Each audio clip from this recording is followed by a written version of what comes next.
మరియు గ్రామీణాభివృద్ధి శాఖల సహాయ మంత్రివర్యులు డాక్టర్ పెమ్మసాని చంద్రశేఖర్ గారికి నా హృదయపూర్వక నమస్కారం.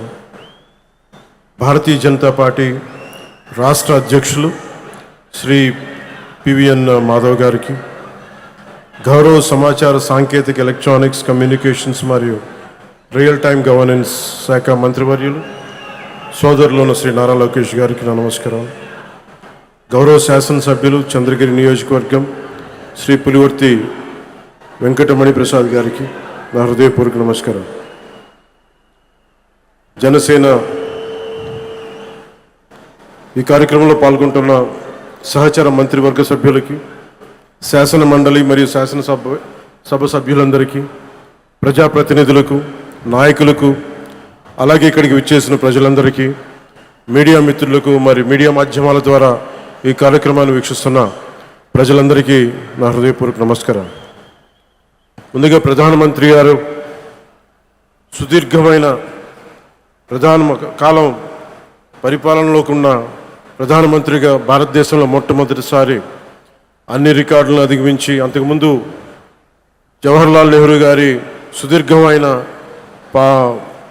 వారి రూలింగ్ని కూడా అధిగమించి ఈ రోజున గౌరవ ప్రధానమంత్రి శ్రీ నరేంద్ర మోడీ గారికి కూటమి సభ్యులందరి తరపున, కూటమి ప్రభుత్వం తరపున వారు దిగ్విజయంగా అందరినీ సర్పాస్ చేసి ప్రీవియస్ మన ప్రధానమంత్రులైన జవహర్లాల్ నెహ్రూ గారిని కూడా సర్పాస్ చేసి ఆయన ముందుకెళ్ళి సుదీర్ఘకాలంగా సేవ చేస్తున్న ప్రధానమంత్రిగా ఖ్యాతికెక్కిన ప్రధానమంత్రిగా నరేంద్ర మోదీ గారికి మరోమారు నా ధన్యవాదాలు, మరోమారు నా శుభాకాంక్షలు తెలియజేస్తాను. ఈ కార్యక్రమం 9వ తారీఖు జరగాల్సిన కార్యక్రమం, కానీ ఆ రోజున దురదృష్టవశాత్తు ప్రైవేటీకరణ కాకుండా ఆపుకున్న మన ఎన్డీఏ ప్రభుత్వం నారా చంద్రబాబు నాయుడు గారి నాయకత్వంలో, ప్రధానమంత్రి గారి ఆశీస్సులతో, ఎన్డీఏ సమిష్టి కృషితో స్టీల్ ప్లాంట్ ప్రైవేటీకరణ కాకుండా ఆగింది. దురదృష్టవశాత్తు ఒక బ్లాస్ట్ జరగటం వల్ల 8 మంది నిండు ప్రాణాలు కోల్పోవటం, ఆ రోజున గౌరవ ముఖ్యమంత్రి గారు ఫోన్ చేసి మాట్లాడుకున్నాం. ప్రాణాలు కోల్పోయిన ఈ సందర్భంలో, ఈ దుర్ఘటన జరిగిన సందర్భంలో మనం ఈ విజయోత్సవ సభ బాగున్నదని చెప్పి పెద్ద మనసుతోటి ఆ రోజు గౌరవ ముఖ్యమంత్రి నారా చంద్రబాబు నాయుడు గారు దాన్ని పోస్ట్పోన్ చేసి ఈ రోజుకు పెట్టారు. మనస్ఫూర్తిగా అలా నిర్ణయం తీసుకున్నందుకు వారికి ఈ సభ తరపు నుంచి ఈ వేదిక తరపు నుంచి మనస్ఫూర్తిగా వారికి నా ధన్యవాదాలు తెలుపుతా ఉన్నాను. ప్రజాస్వామ్యంలో అంతిమ న్యాయ నిర్ణేతలు ప్రజలే. ప్రజలు తమ తీర్పు ద్వారా దేశం కానీ రాష్ట్రం కానీ ఎటువైపు నడవాలో నిర్ణయిస్తారు. అటువంటి ప్రజలు బలంగా మాట్లాడినప్పుడు అది కేవలం ఒక రాజకీయ నిర్ణయం కాదు, ఒక సందేశం, ఒక హెచ్చరిక, ఒక దిశానిర్దేశం అవుతుంది. 2024లో ప్రజలు ఒక రాజకీయ సంస్కృతిని తిరస్కరించారు, భయాన్ని తిరస్కరించారు, అహంకారాన్ని తిరస్కరించారు, అధికారమే అంతా అన్న భావజాలాన్ని తిరస్కరించారు. ప్రజాస్వామ్యంలో ప్రజల కంటే ఎవరు పెద్దవారు కాదని మరోసారి గుర్తు చేశారు.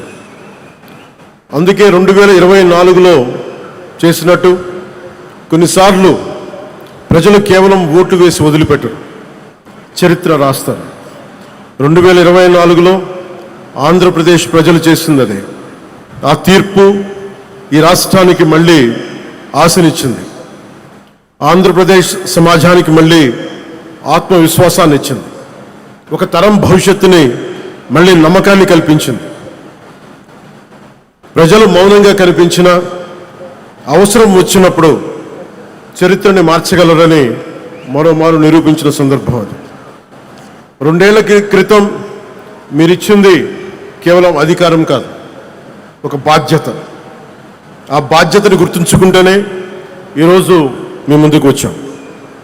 ఈ చారిత్రక విజయానికి కారణమైన ప్రతి కార్యకర్తకి, ప్రతి నాయకుడికి, ప్రతి మహిళకి, ప్రతి రైతుకి, ప్రతి యువకుడికి నా హృదయపూర్వక కృతజ్ఞతలు. ఈ విజయం కేవలం తెలుగుదేశం పార్టీదో, భారతీయ జనతా పార్టీదో, జనసేన పార్టీదో కాదు, ప్రజల విజయం ఇది. ఇది అహంకారం విధ్వంసంపై ప్రజాస్వామ్యం సాధించిన విజయం. ఈ కూటమి ఆంధ్రప్రదేశ్ పునర్నిర్మాణం కోసం ఏర్పడిన కూటమి. ఈ కూటమి అధికారాన్ని పంచుకోవడానికి కాకుండా బాధ్యతని పంచుకోవడానికి ఏర్పడింది. దేశానికి ప్రధానమంత్రి శ్రీ నరేంద్ర మోదీ గారి దూరదృష్టి, రాష్ట్రానికి ముఖ్యమంత్రి శ్రీ నారా చంద్రబాబు నాయుడు గారి అనుభవం, ప్రజల ఆకాంక్షలను ప్రతిబింబించే జనసేన సంకల్పం, ఈ మూడు శక్తులు కలిసినప్పుడే ఆంధ్రప్రదేశ్ పునర్నిర్మాణానికి బలమైన పునాది ఏర్పడింది. కూటమిలో జనసేన 21 సీట్లతోటి సర్దిపెట్టుకునే సందర్భంలో చాలామంది వివిధ రకాలుగా విమర్శించారు. కానీ మేము 21 సీట్లతో రాజీ పడలేదు. ఆంధ్రప్రదేశ్ భవిష్యత్తు కోసం 21 సీట్లకి జనసేన పరిమితాన్ని చేశాం. ఆ త్యాగానికి ప్రజలు ఇచ్చిన సమాధానమే 100% స్ట్రైక్ రేట్. 2 ఏళ్ల క్రితం మేము ఇచ్చిన హామీలు ఈరోజు ఒక్కొక్కటిగా ఆచరణలో కనిపిస్తున్నాయి. పెరిగిన వృద్ధాప్య పెన్షన్లు, మహిళలకి ఆర్థిక భరోసా, ఉచిత గ్యాస్ సిలిండర్లు, మహిళలకి ఉచిత బస్సు, రైతులకి అండా, అన్నా క్యాంటీన్లు, విద్యకి ప్రాధాన్యత, యువతకు ఉపాధి అవకాశాలు, మేము చెప్పింది ప్రతిదీ ఆచరించి బలంగా ముందుకు తీసుకెళ్తా ఉన్నాం. నా శాఖల విషయానికి వస్తే మహాత్మా గాంధీ కలలుగన్న గ్రామ స్వరాజ్యం, పండిట్ దీన్ దయాళ్ ఉపాధ్యాయ ప్రతిపాదించిన అంత్యోదయ సిద్ధాంతం, last mile governance, doctor B R Ambedkar గారి రథసారథిగా రాజ్యాంగం ద్వారా స్థానిక స్వపరిపాలనకు వేసిన బలమైన ప్రజాస్వామ్య పునాదులు, ఈ 3 ఆలోచనల సంగమమే నేడు నరేంద్ర మోదీ గారి నాయకత్వంలోని ప్రభుత్వ పాలనా తత్వం. సబ్కా సాత్, సబ్కా వికాస్, సబ్కా విశ్వాస్. గ్రామాన్ని భారతదేశానికి కేంద్ర బిందువుగా చూడాలనుకుని ఆ దిశగా అత్యంత నిబద్ధతతో కృషి చేస్తున్న ఒక పంచాయతీరాజ్ శాఖ మంత్రిగా ఈరోజు మీ ముందు మాట్లాడుతూ ఉన్నాం. ఒక పిల్లవాడి భవిష్యత్తు పాఠశాలలో ఎలా నిర్ణయించబడుతుందో, ఒక దేశ భవిష్యత్తు అదేవిధంగా గ్రామంలో నిర్ణయించబడుతుంది, గ్రామ పంచాయతీలో నిర్ణయించబడుతుంది. ఒక రైతు ఆశ, ఒక మహిళ ఆత్మవిశ్వాసం, ఒక యువకుడి ఉపాధి, ఒక కుటుంబం ఆరోగ్యం, ఇవన్నీ మొదటిగా గ్రామ పంచాయతీ ద్వారానే ప్రభావితమవుతాయి. ఎందుకంటే ప్రజల జీవితాలకు అత్యంత దగ్గరగా ఉండేది ప్రభుత్వంలోని ప్రాథమిక గ్రామ పరిపాలనా వ్యవస్థ. అందుకే ప్రపంచవ్యాప్తంగా ప్రజాస్వామ్య పరిపాలనలో ప్రిన్సిపల్ ఆఫ్ సబ్సిడారిటీ అనే సూత్రాన్ని అనుసరిస్తారు. ఈ సూత్రం చెప్పింది చాలా సింపుల్. ఏ పనిని ఎక్కడ అత్యంత సమర్థవంతంగా ప్రజలకి అత్యంత దగ్గరగా చేయగలమో ఆ పని అక్కడే జరగాలి. అవ్వకపోతే ఆ ప్రభావం దానిపై వ్యవస్థపై పడుతుంది. గ్రామ స్థాయిలో అవ్వాల్సిన పని మండల స్థాయికి వెళ్ళకూడదు. అంతిమంగా క్యాస్కేడింగ్ రియాక్షన్ కింద మన దగ్గర ప్రతి పని ఎమ్మెల్యే దగ్గరికి వెళ్ళాల్సిన పరిస్థితి. అధికారాన్ని కేంద్రీకరించడం ప్రజాస్వామ్యం కాదు, అధికారాన్ని ప్రజల దగ్గరికి తీసుకెళ్లడమే నిజమైన ప్రజాస్వామ్యం. ఒక ఎమ్మెల్యే ఉండే నియోజకవర్గంలో దాదాపు 600 మంది స్థానిక ప్రజాప్రతినిధులు ఉంటారు.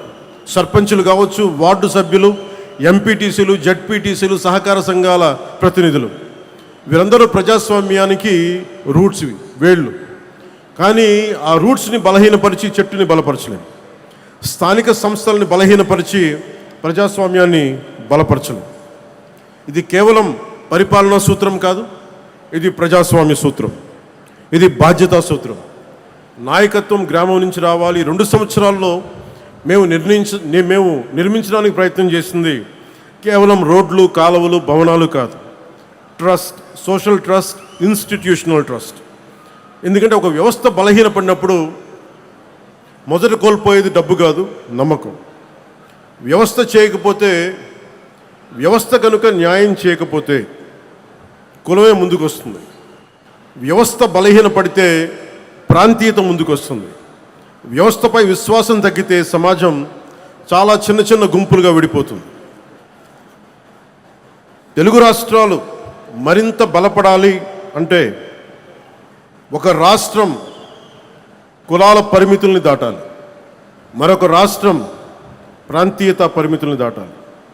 మనందరం కలిసి భారతీయత వైపు అడుగులు వేయాలి.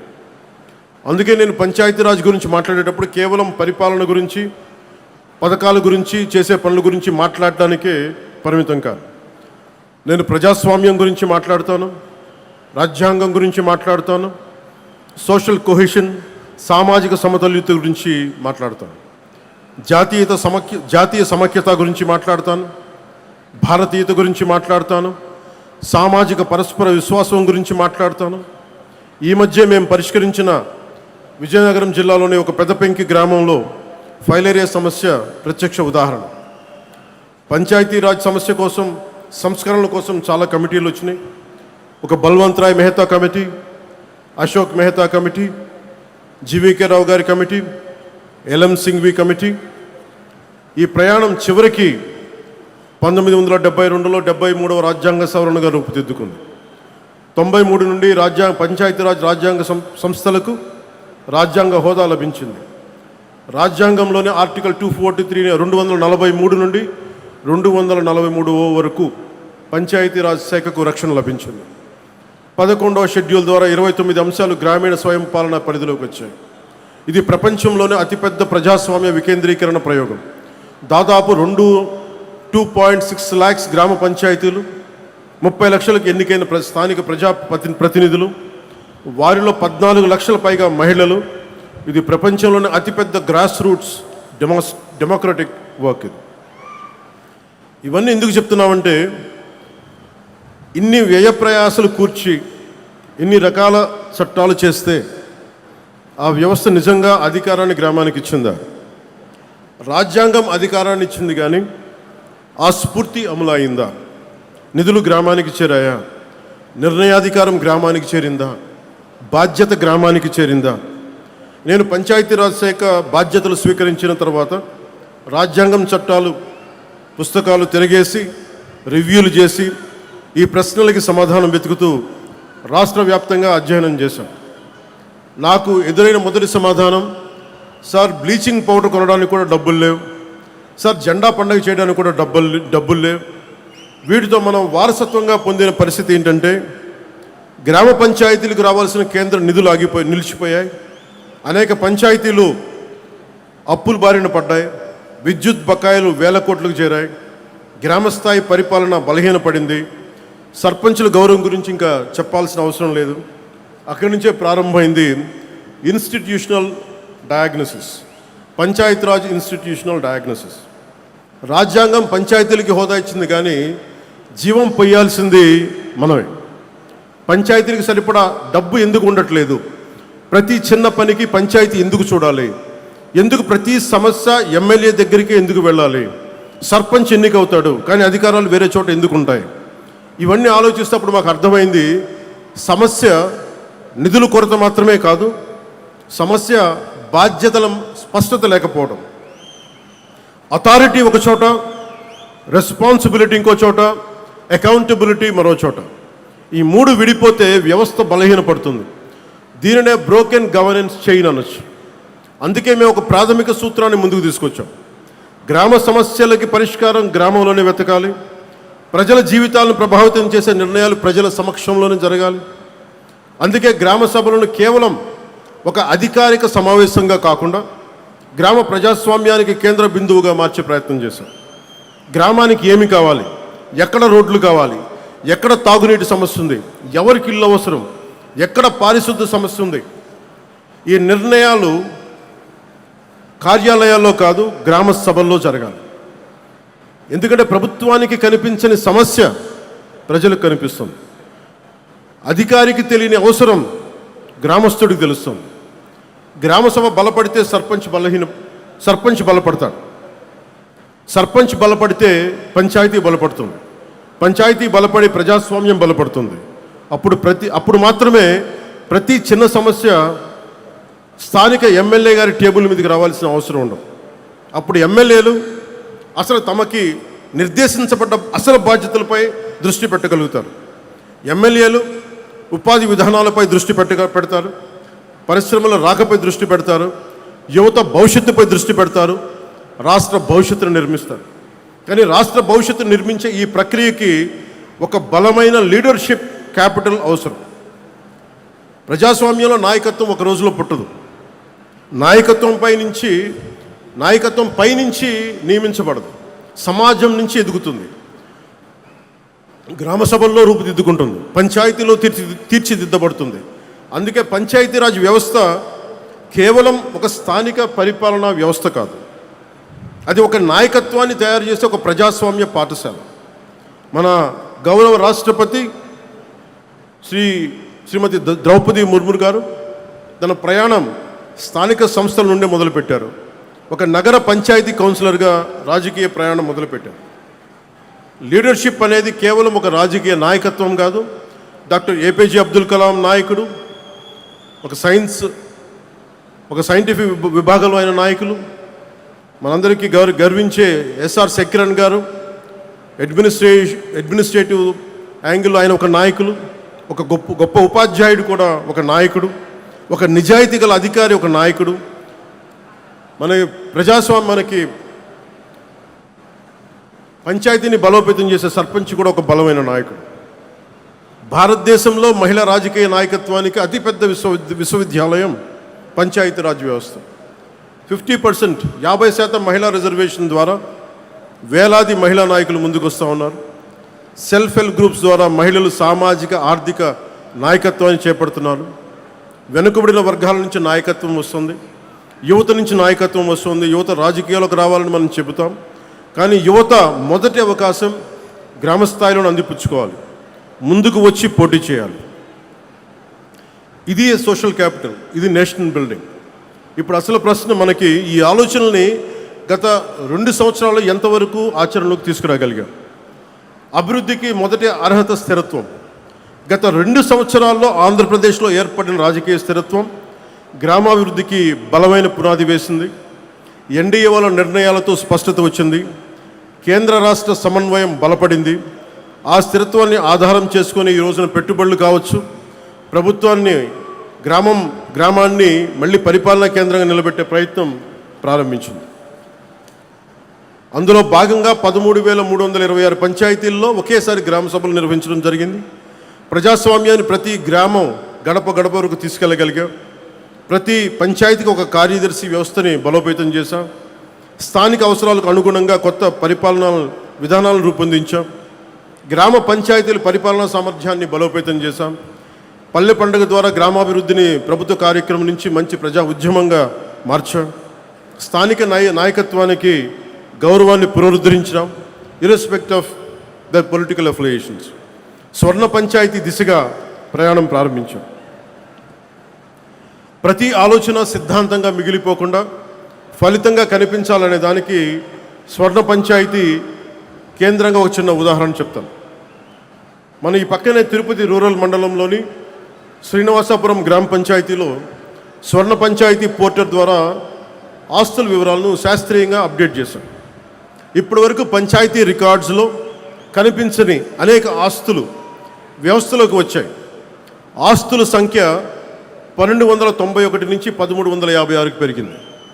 దీని ఫలితంగా పంచాయతీ ఆదాయ సామర్థ్యం 75 లక్షల రూపాయల నుంచి 1,66 లక్షలకి పెరిగింది.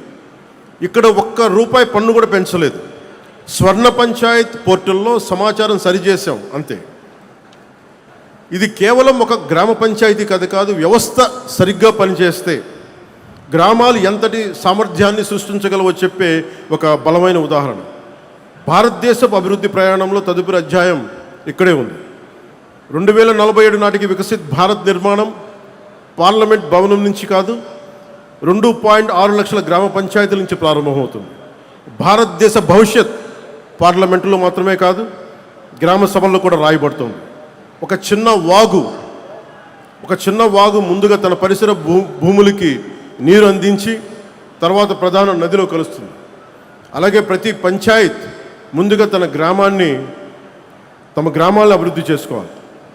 అప్పుడు మండలం బలపడుతుంది, రాష్ట్రం బలపడుతుంది, జిల్లా బలపడుతుంది, మండలం, జిల్లా, రాష్ట్రం, తద్వారా దేశం బలపడుతుంది. 2 సంవత్సరాల క్రితం ప్రజలు మాకు ప్రభుత్వం ఏర్పాటు చేసే అవకాశం ఇచ్చారు. కానీ నేను దాన్ని కేవలం అధికార బదిలీగా చూడం, అది ఒక నమ్మకం బదిలీ. ఆ నమ్మకాన్ని నిలబెట్టుకోవడం మన బాధ్యత. ఆ దిశగా పనిచేస్తున్నాం. నిధుల కోసం మేము పోరాడగలం, విధానాల కోసం నేను పోరాడగలను, అధికారాల కోసం నేను పోరాడగలను. కానీ ప్రజల భాగస్వామ్యం లేకుండా అభివృద్ధి అనేది సాధ్యం కాదు. ప్రజలు పార్టీని కాకుండా వ్యవస్థల్ని నమ్మాలి. పార్టీలు ఉండాలి, వ్యవస్థల్ని బలోపేతం చేయడానికి ఉండాలి. నాయకుడిని కాకుండా సంస్థల్ని నమ్మాలి, వ్యక్తుల్ని కాకుండా విలువల్ని నమ్మాలి. అప్పుడు మాత్రమే ప్రజాస్వామ్యం శాశ్వతం అవుతుంది.